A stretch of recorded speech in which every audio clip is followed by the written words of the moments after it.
From elbows to the face in a World Cup quarter-final,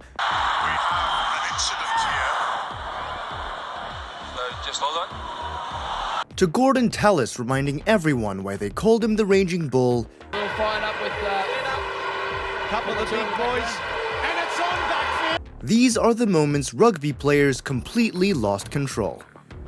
It's an area that Wasps have put more work into over the last couple of years since the arrival of Trevor Woodman, and there's oh my goodness me. Lineouts are for lifting, not left hooks. Payne and Deacon didn't get the memo. One stamp, a few punches, and suddenly they were trading blows. The ref didn't need TMO, just a stopwatch to dish out yellows. 3 rounds with Tim Payne. The referee stepped in, and I think the judges are going to have to decide who won that one. But that was pretty spectacular. And we would like to know. The bans came fast. Payne got 2 weeks, Deacon 1. Wasps lost a prop, Gloucester lost an enforcer, and the Heineken Cup lost some spice. Fans didn't care who won, just that it was the best boxing match not in a ring.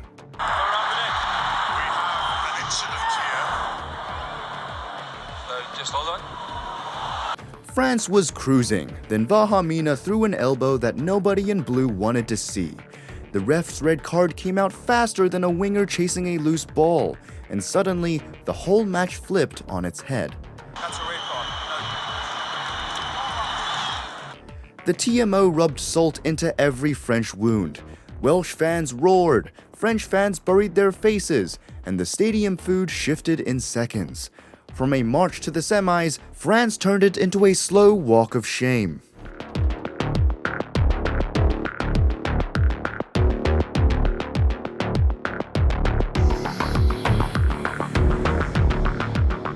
Punching a teammate is bold, but punching a fellow England prop is next-level chaos. Julian White threw Leicester into headline mode. The 2-week ban meant no Heineken Cup quarter-final.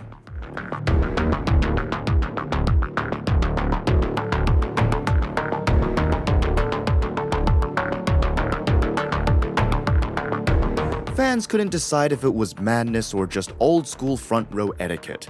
Sheridan got the bruise, Leicester got the headache, and Bath got the luck. Still, White returned just in time for the Tigers' title charge.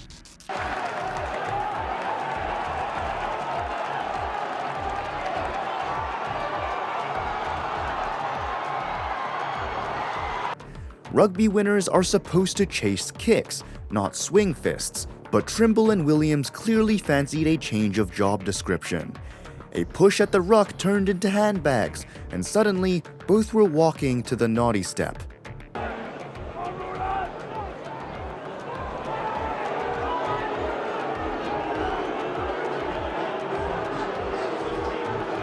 The scrap became a side note as Ulster stormed into the final, but it gave the match a bit of spice. Williams wore the scowl, Trimble wore the grin, and the ref wore the look of a fed-up schoolteacher. Just give us a second, we just got this last angle.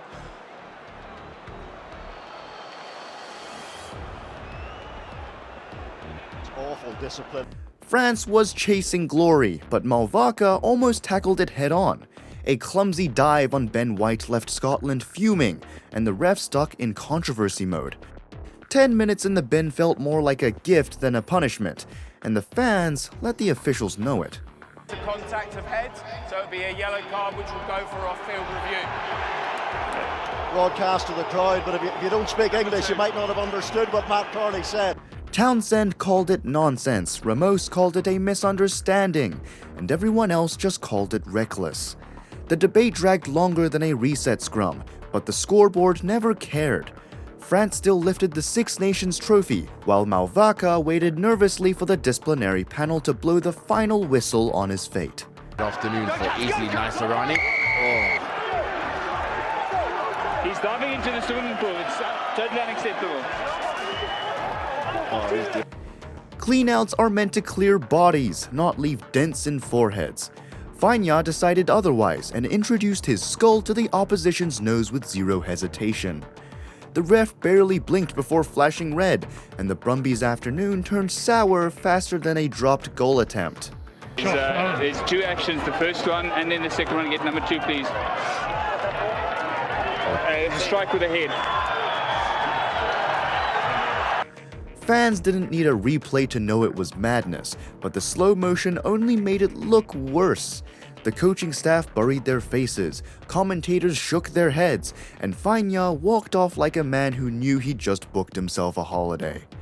In rugby, timing is everything, but a headbutt will always be offside.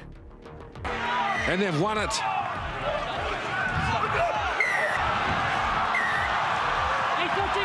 Well, it was brewing underneath the surface here. One shove, a few swings, and suddenly Kingston looked more like a heavyweight undercard than a rugby match. By the time it settled, Eddie Aholele walked straight into the easiest red card of the referee's life. He's going to be red carded. He's going to be red carded. Number 1.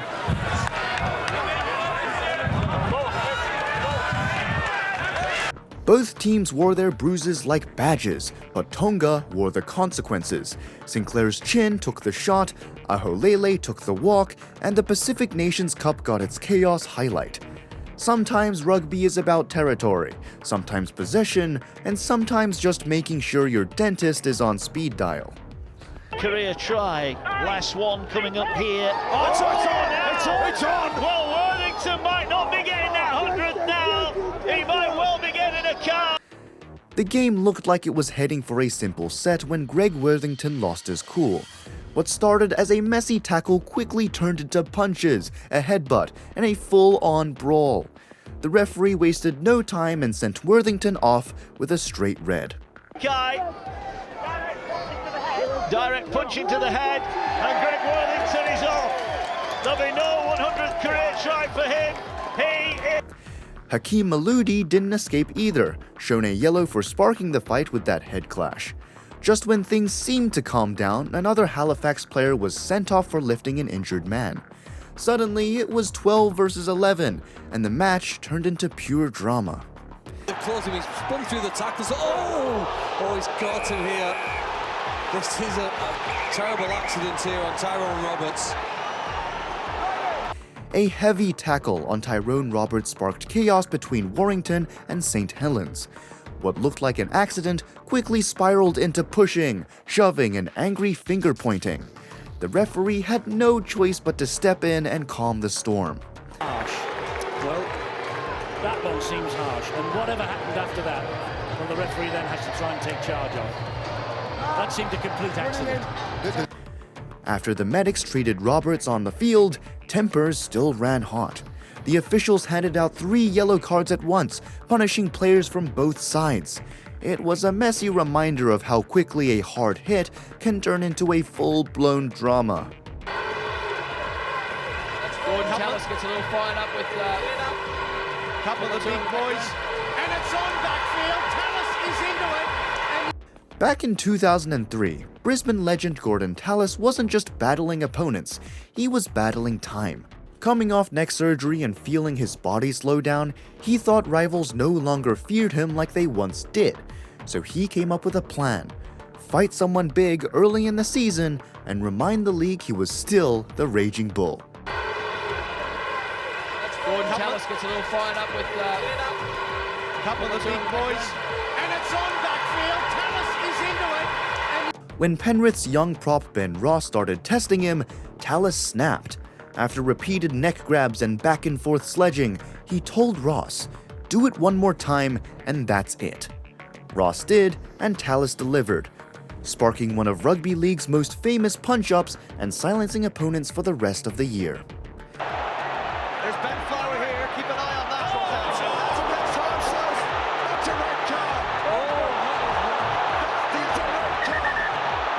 At Old Tafford, history was made for all the wrong reasons.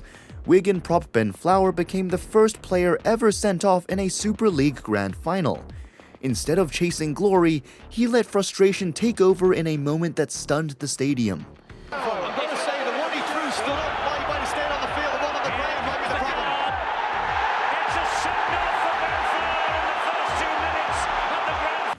After a kick into the corner, Flower lashed out when he should have been focused on the try line.